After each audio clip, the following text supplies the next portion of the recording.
Revenu par surprise pour le plus grand plaisir d'une grosse partie de l'électorat de Los Santos qui le connaissait déjà sous son rôle d'adjoint du maire il y a quelques mois de cela, Monsieur Jack Harper se présente depuis ce jeudi 31 mars officiellement en qualité de nouveau candidat pour les élections à la mairie du Sud de Los Santos.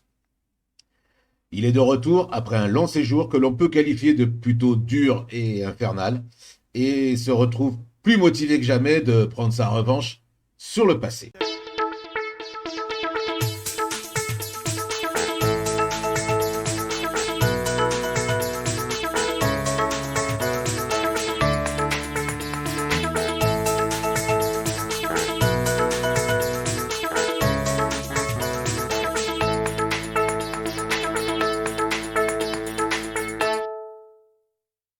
Bonsoir Monsieur Harper. Bonsoir, monsieur Macrix. Merci pour votre accueil. Alors, je vous ai connu au sommet avec un siège d'adjoint du maire à la mairie de Los Santos, mais également tout au fond du gouffre avec cette période sombre de votre vie. Maintenant, il me semble voir quelqu'un qui est encore plus fort que lors de son mandat précédent. Mais que s'est-il passé ces dernières semaines? Écoutez, comment dire? Je peux pas dire rien de particulier. C'est vrai que ma vie, elle s'est un petit peu mise en pause pendant ces quelques mois, on dirait à peu près 6 mois, et on va dire que j'ai rencontré une situation assez particulière. J'étais plus très bien. J'ai un peu tout perdu. Enfin, c'est assez compliqué à expliquer. Mais j'ai, comment dire? Euh, Certains de mes proches, en fait, ont déménagé, d'autres sont partis, et je me suis un peu, on va dire, accroché à la marina avec la crise financière. Et comment dire? Comme mes revenus, de la mairie, provenaient principalement, enfin, uniquement de ça, j'ai tout investi dans tout ce qui était port maritime et compagnie, et c'est vrai que j'ai un petit peu tout perdu, et voilà, on va dire que ma situation, s'est effondrée. On va dire ça comme ça. D'accord. Et du coup, est-ce qu'il a été difficile pour vous de franchir ce cap après tout ça et de ce cap de revenir sur la scène politique ou cela vous est-il revenu tout naturellement? Ah, pour être sincère, j'ai quelques amis qui, dès les premières semaines où Monsieur Zaldo a disparu, m'ont motivé. J'ai évidemment essayé de reprendre le flambeau, mais c'était impossible, sans des élections, donc voilà. D'accord, cette mauvaise passe, quand même, elle vous a permis peut-être en quelque sorte de prendre du recul et de vous requinquer.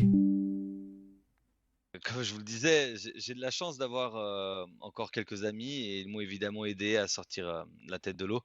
J'ai grâce à eux voyagé, et comme j'ai dit dans mon programme, cette ville a besoin d'aide, vraiment.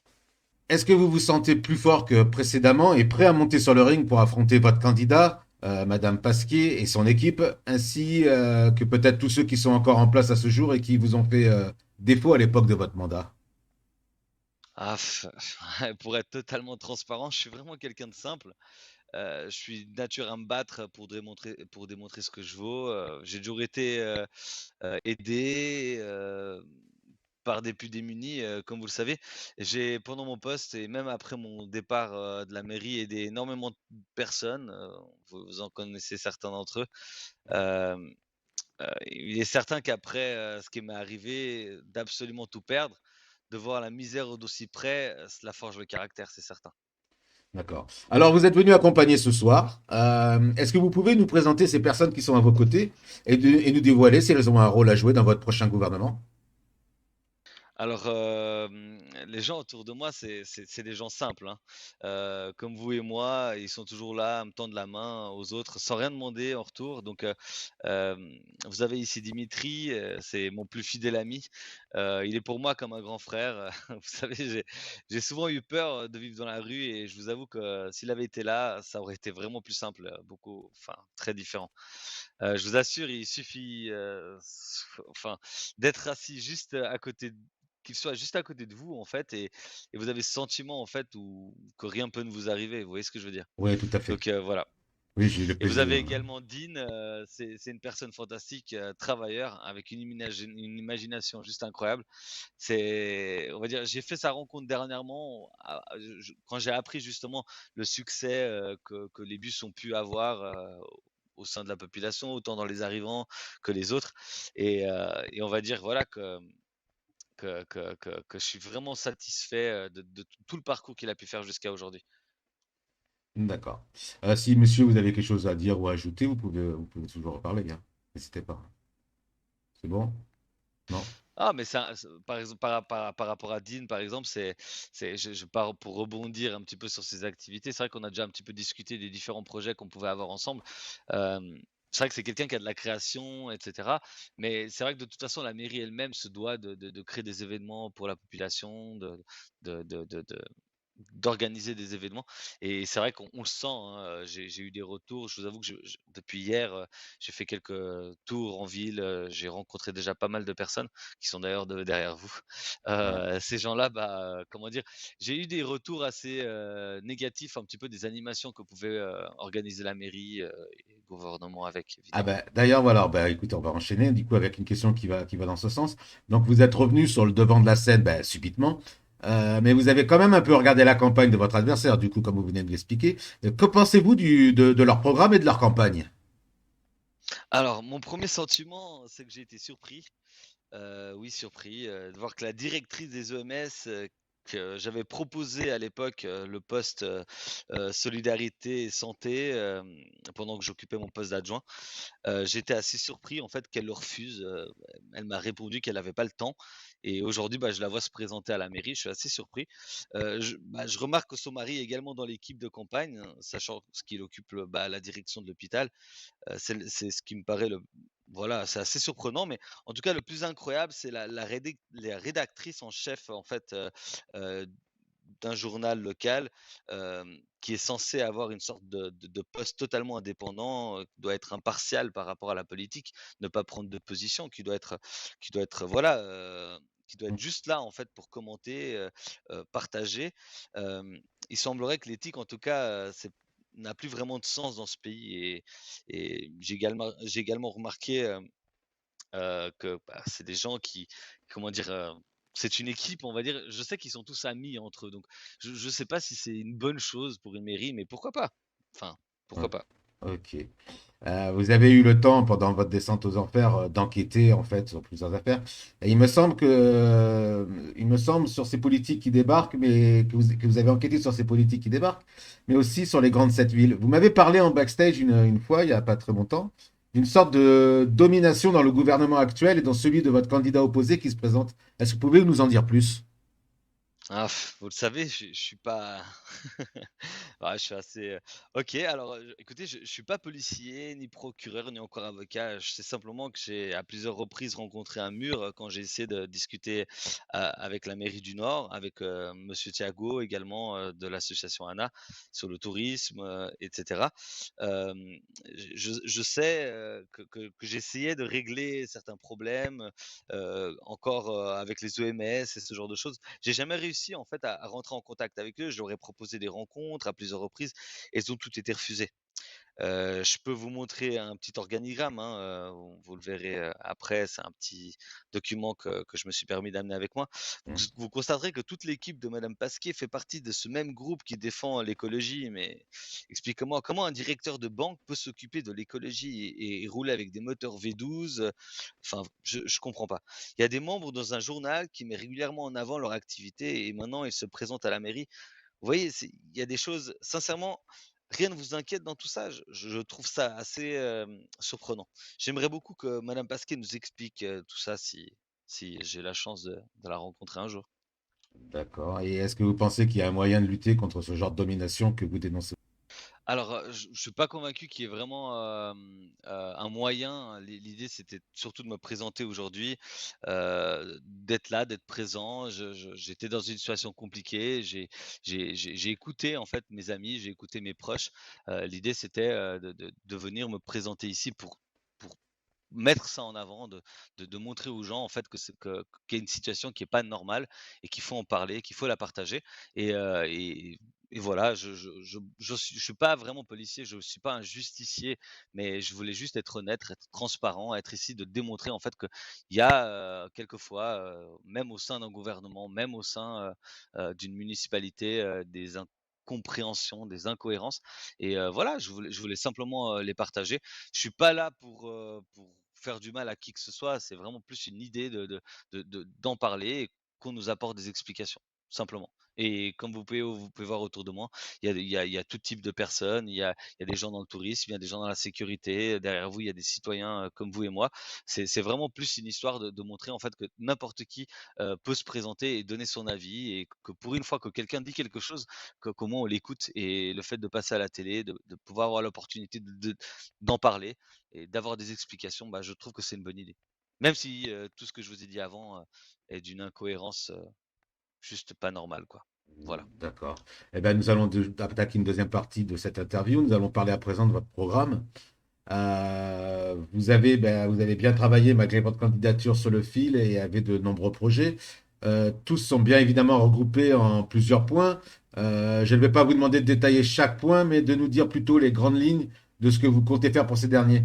Donc, par exemple, que proposez-vous pour l'emploi? Alors pour l'emploi, c'est assez simple, j'ai tout un tas de paramètres que vous avez pu voir dans mon programme, au départ. Mais évidemment, l'essentiel aujourd'hui, c'est d'aider les personnes qui ont pas d'emploi. Moi, je parle donc, des jeunes, principalement, hein, parce que j'en fais une priorité.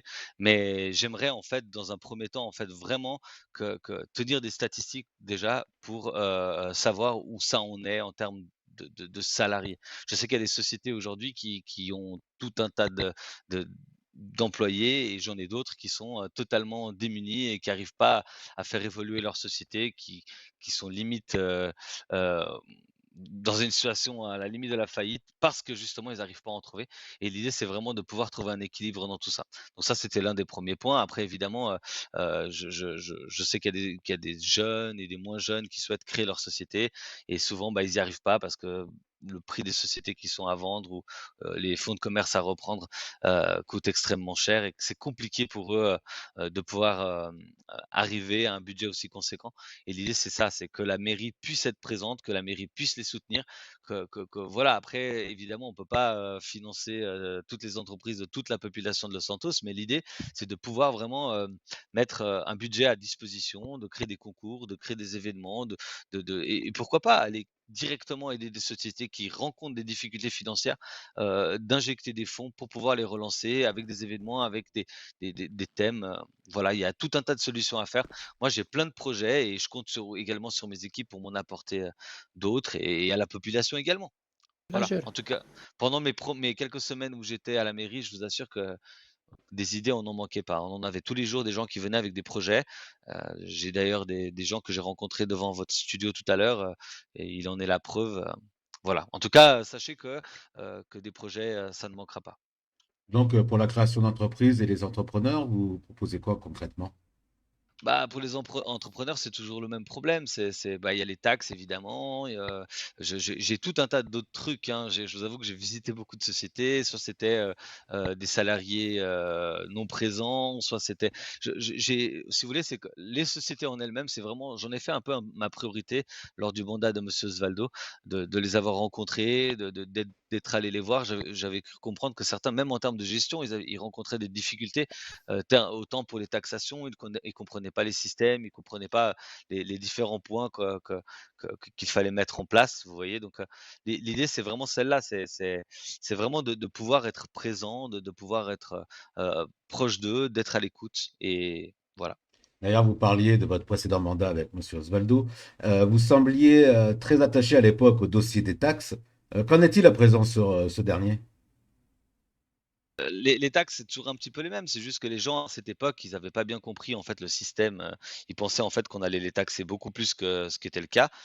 Moi, j'étais d'ailleurs surpris, par la campagne de madame Pasquier qui souhaitait, en fait, je ne sais pas si vous avez tout compris également, hein, si vous avez pu prendre le temps de le voir. Mais en fait, elle souhaite d'abord que les charges soient payées, que les salaires soient payés et qu'ensuite, en fait, on puisse payer des impôts. Si vous voyez ce que je veux dire? Qu'une imposition soit faite après que les charges soient réglées. Ça signifie, en fait, moi, en tant que patron, si imaginons aujourd'hui j'ai fait 100 000 de chiffre d'affaires, et bah, vous savez quoi? Je vais me prendre 90 000 dollars.